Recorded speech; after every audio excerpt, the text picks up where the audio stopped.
What the hell has happened to this engine? Wow.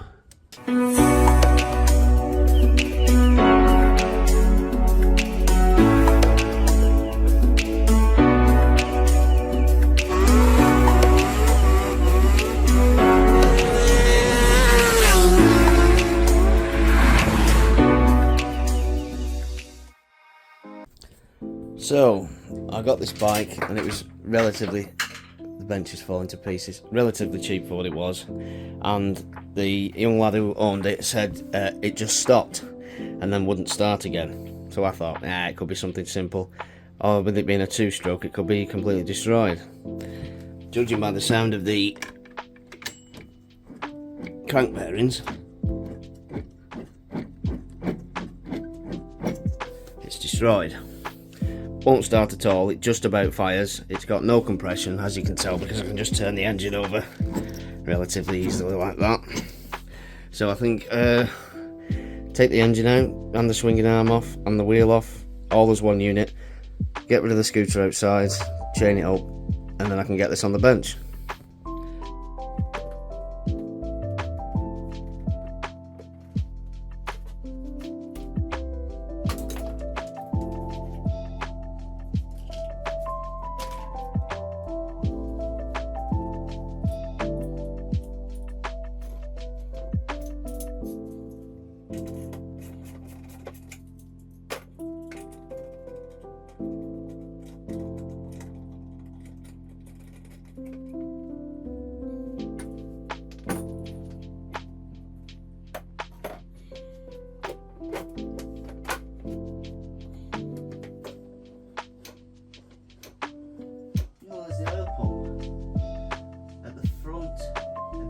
Underneath the exhaust. Never seen that before. How strange.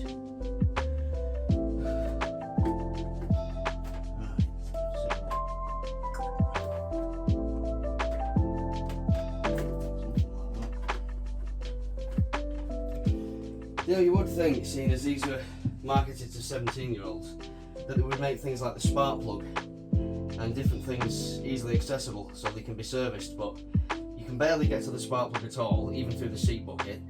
You can't get the cap off properly because there's a tail tidy sort of underguard thing here. And when you need to take this case off, there's bolts hidden underneath here.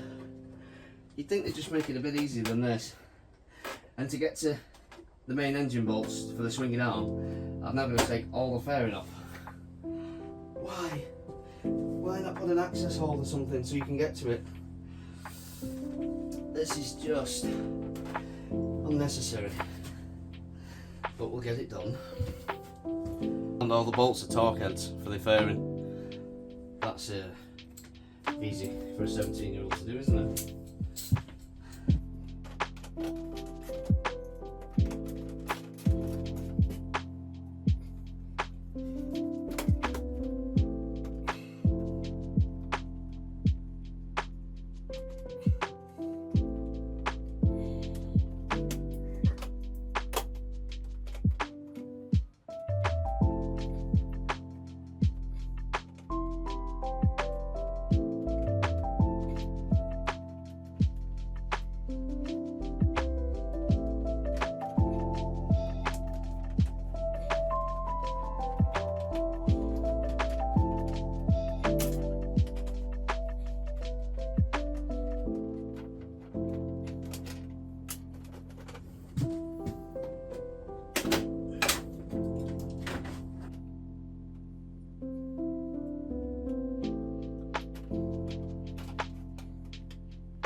So all the engine wiring from here forwards goes down the chassis curves back round and goes underneath here, which you can't get to without taking the whole floor off. So I can't disconnect the starter motor, the alternator, if that's what you really want to call it, the coil, everything is connected there rather than somewhere near where they are. Where is the coil?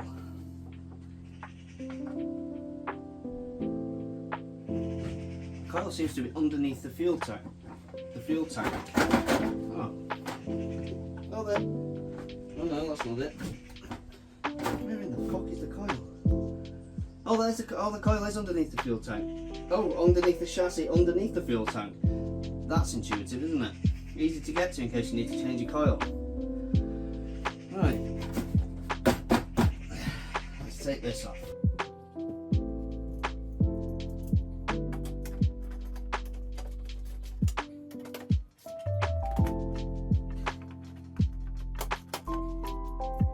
I need to make my life a bit easier. This will do the trick.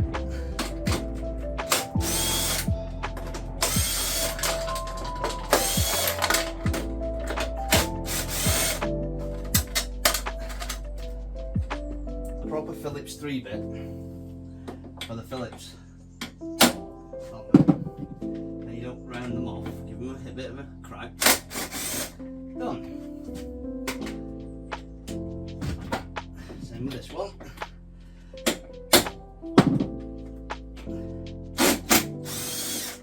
There we go. Let me just lift it off.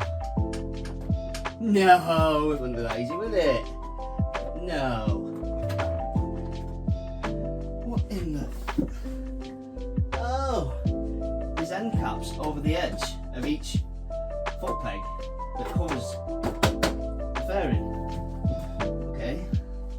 With some more Torx bolts. Yay! We're getting somewhere now.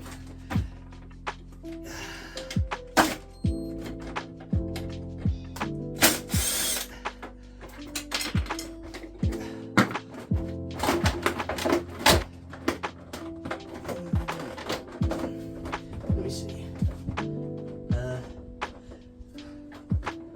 Just slides over apparently. Yeah. No. Yeah. Oh yeah. Yeah, that's the one.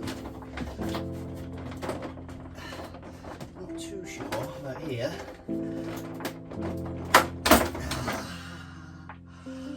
Oh. Yay! Right, now I can see wiring. Now we have access to the wiring and the regulator rectifier, if that's what that is. Might not be, might be something to do with the immobiliser. Don't know. Never had one of these apart before. But if you didn't know, they are actually factory immobilised. Little transponder in the key. Oh, bit of corrosion on the connectors. Quite a lot actually. Yeah. I think all we've got to do now is take the oil pump cable off, and then we should be good to go. Then you've got the shock suspension bolt at the back and the swinging arm pivot bolt through the middle here, and that should in theory be it, I hope.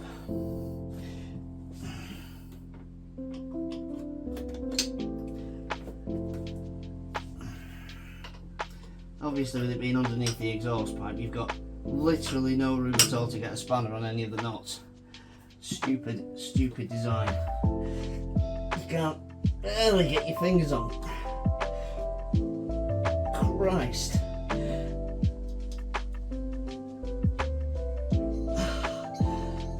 This is a massive advertisement for getting a geared bike, by the way, when you're 17. You know, CBL 125, something like that. You get to learn how to ride then, change gear and brake and stuff. Good for commuting. That's not that now. We'll go to here.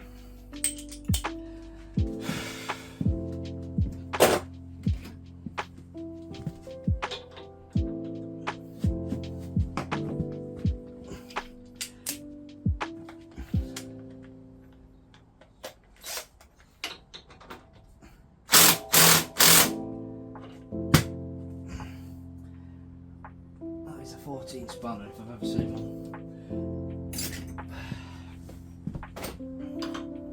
No, it's 13. Fucking great.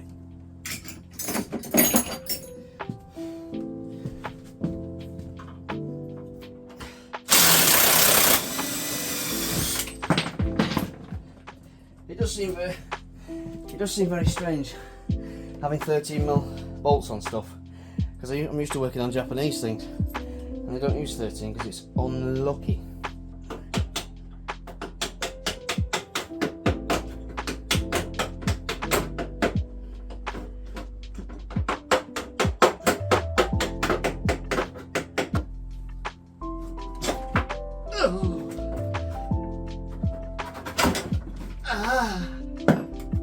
Oh, there we go. That should wheel with the jack. Out of my life. Nah. Oh, there we go. What haven't I disconnected? Oh no, it's all disconnected, it just needs lifting up. Something ain't right.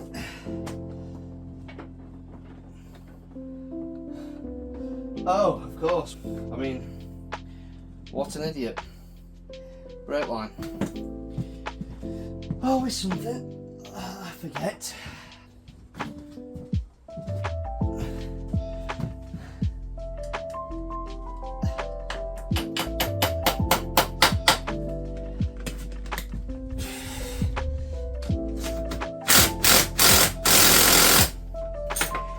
Ridiculous.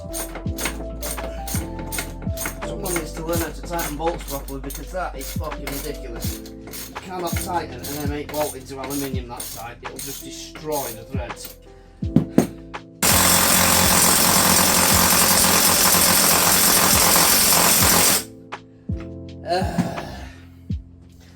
Yep, that's tight. The thing is now, you can't hold the wheel. You can't hold the wheel in place because you've just taken the brake caliper off the job you were actually trying to do. So now you've got to put the brake caliper back on so you can hold the back brake to try and crack the fittings off, the wheel studs off. And this has been over tightened that badly that I don't think I'm going to even be able to get a... Hey! That was a good catch, wasn't it? I don't even think I'm going to be able to get a bolt back in here. There we go. Wheel is off. Nearly. Caliper's off. Now I just need to free them apart.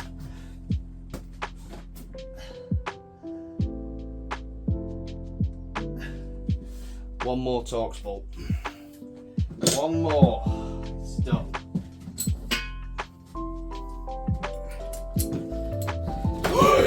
Boy, I tell you something. The problem is with being in a shed. Instead of like my old workshop is, I usually suspend the bikes from the ceiling with ratchet straps and stuff to keep them stable. But I don't think the roof will take it. I think it'll just fall down. There we go. That should do it.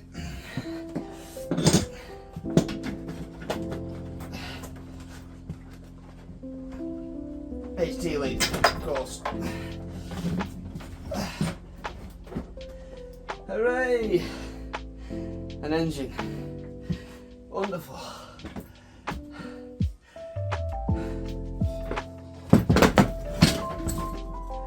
Right, let's get this place tidied up a bit. This is ridiculous. Let's see what we've got. It looks, I'd like to say relatively stock, but I'm pretty sure these exhausts had an extra pipe on for emissions or something. I think it was one of the mods you could do to cut it off to make it a bit more powerful. Might have been the old one, I don't know, I can't remember. Bit of an oil leak from the oil pump, it's not much. Everything's a bit grimy, so I think before I do anything I'm going to give it a clean. Right, now that's a bit cleaner, let's try and get it apart.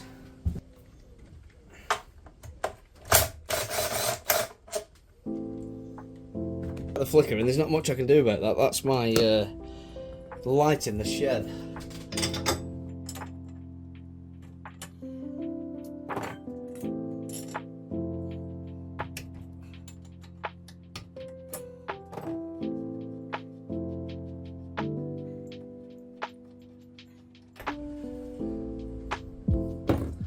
miles of petrol. Now we've got these 10 mils to undo.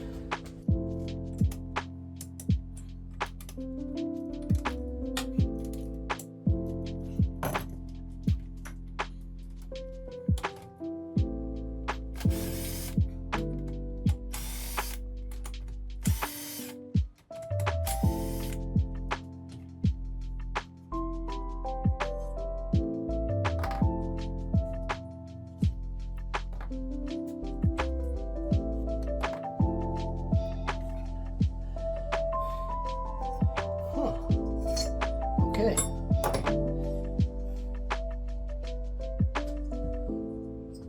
Cylinder head isn't actually detonated to hell, it's actually in really good condition.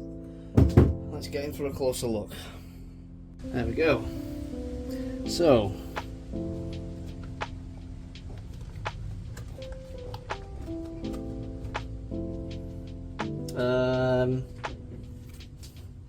it doesn't feel horrendous. It really doesn't feel horrendous.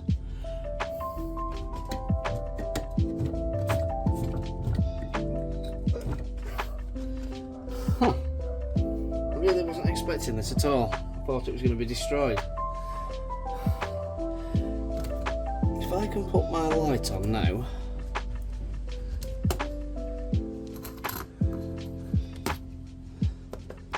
It honestly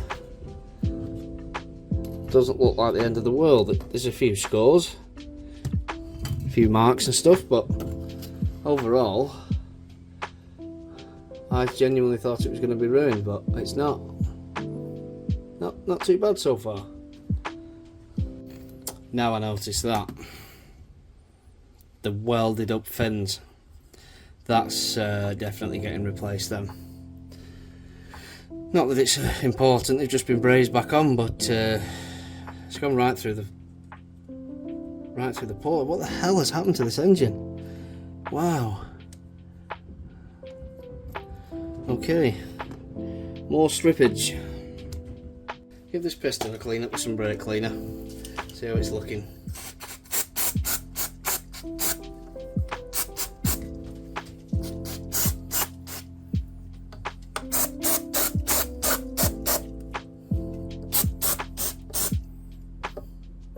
No, it's just grabbed on one side of the pistons very slightly.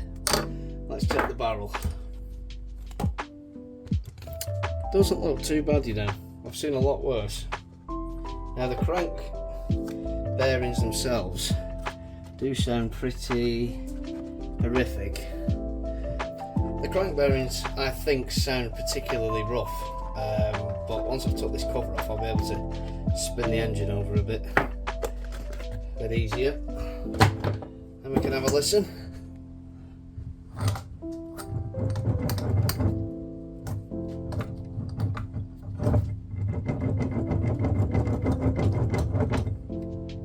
Yeah, there's up and down play and everything.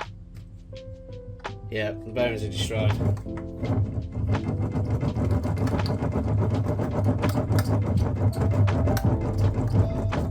Okay, that's no problem. Right, well, it seems like what's happened is someone's put a new piston and rings into an old barrel and they've not really nickel plated it because there's hardly any plating left on it at all. So the piston has grabbed just on the front there and probably caused it to seize. But other than that, doesn't look bad at all. All I need to do now is replace the crank bearings. I'm sure the crank's fine, it doesn't seem bent at all. And then a new barrel, piston and rings. Very good. Even I draw the line at putting a full scooter engine in my proper dishwasher, so this little one out my shed is now working again. So we can have a bit of degreasing hot wash action. It should steam it all nicely.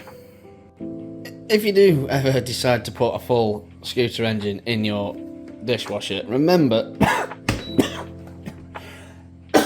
to drain the gearbox oil first, because the entire house smells like cat piss now. It's absolutely vile. This is the reed block, and judging by the factory bolt that was still in it, the security one, you just get a tiny little chisel like that, put it on, make a little dent in it, and then give it a crack, and it should just come straight out. But judging by that bolt, I would say that this reed block has never been out. So now you'll be able to hear the bearings a bit more, I think. Sounds horrendous, absolutely shocking. There's no play whatsoever in the big end, so that's good. This looks like it's been in the sea. But what I think has happened is, someone's come along at one point and gone, oh, my bike stopped working, I'll put piston and rings in. And they've put a new piston and rings in, and a small end bearing. But what they haven't done is re-Nickersill plated the bore. Because looking in there isn't much of that Nickersill plating left. So, whether I'm going to reuse this barrel or not, I don't know. I mean, I wouldn't be so worried about it if it was just a case of it was just broken fins. But as you can see, it's actually through the mounting hole for the cylinder head, which is probably why the head gasket has torched slightly. I mean, I don't know whether these gaskets need annealing, which means getting the head gasket red hot and then letting it cool, and it becomes really soft. But as you can see, it's been blowing through there, probably because it can't possibly sit flat ever again because of this barrel. So maybe a barrel, new piston and rings, and definitely new crank bearings. But as with everything, I can't find the 24B1 puller that I've got. This is a 27B1, so I'm gonna have to buy one of those. But in the next video, I will be rebuilding this and getting it running again.